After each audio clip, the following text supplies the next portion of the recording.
We zijn echt een herenkapsel. Dat vind ik mooi. Mannen hebben een ander soort humor dan vrouwen. Maar vrouwen kunnen ook humor hebben. Ja, dat kan. Ja, maar die hebben toch een ander soort humor, Ja? denk ik. Ja, denk het wel. Ja. Wat is dan anders? Nou, dat is een lastige vraag, hè? De bedoelt op Friesland, hè? Dus wat is anders? Ik denk de man wat direct er binnen. En je runnen hier samen de boel. We runnen samen de boel. Eerst met je loondienst. En op een gegeven moment ben we vernoten met.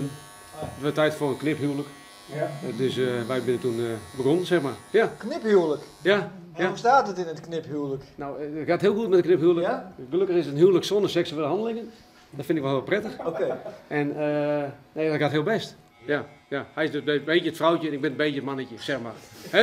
In het huwelijk dan, hè? Deze, ja. Hij houdt zich wel aardig in, hè, op de achtergrond nu. Hij borrelt nu, hoor.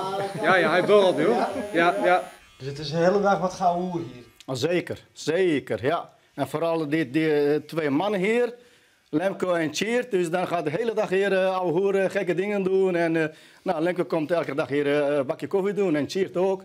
En ook nog meer klanten die dat doen. Maar ze hebben een bak koffie eigenlijk. En dan ging ik dan mijn werk daar. Nou, en dan smiddags dan kom ik je weer.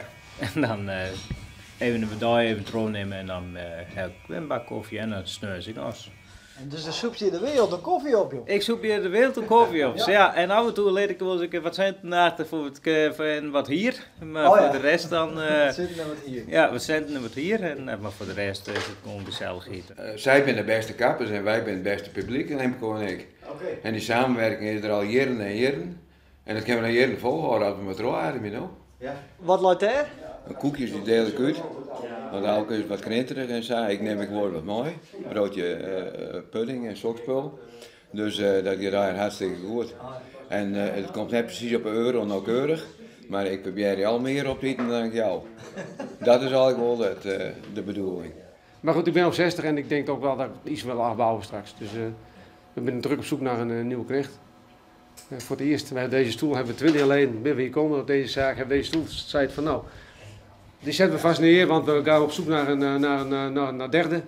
En na 20 jaar wordt die misschien inlost, want waarschijnlijk komt er iemand bij, dus dat is een mooi wezen. Maar je bent al 20 jaar op zoek naar iemand die tussen ons in kan staan, zeg maar.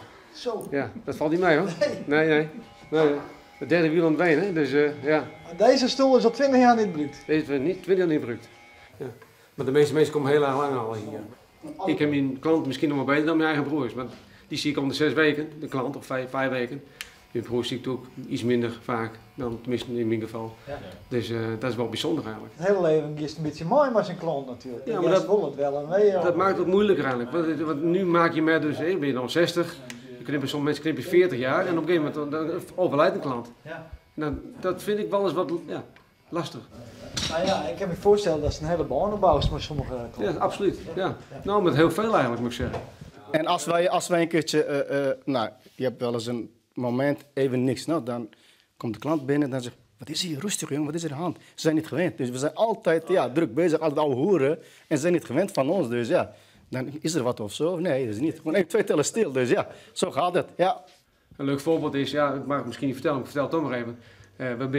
Bij Keulen ben we dan, dat is onze leverancier van spul. En laatst hadden ze een actie, kreeg je allemaal zo'n borstel, krijg je dan. Daar kun je je hoofd uit mee masseren, dat is echt een vrouwending, zeg maar, dat is helemaal hip tegenwoordig. En wij krijgen heel veel van die dingen. Dan denk ik, ja, man met kale kop, wat moet je ermee, zeg maar. Dus wij hebben toen gezegd van, weet je, wij doen het als een soort ballenmassage voor de teelbal. Dus we hebben gezegd van, dit is een speciale ballenmassage, met de linkerbal beginnen naar rechts toe, voor de bloedsomloop, krijg je hele strakke ballen van. Topproduct. En we hebben elke klant net hetzelfde die bal wil geven. Nou, we hebben een week lang hebben we ons beskeurd, want het was fantastisch natuurlijk. Er was zelf, die geloofde bijna, dat denk ik, dan moeten we ophouden. Maar wel heel erg leuk. Nou Sander, het is een crisis als een cruisebij. Kijk. Ja. Crisis als een cruisebij, nou. Dat is zo Fries, dat zit er wel bij overal met die. En een mooi werk van een Turk. Mooi werk van een Turk.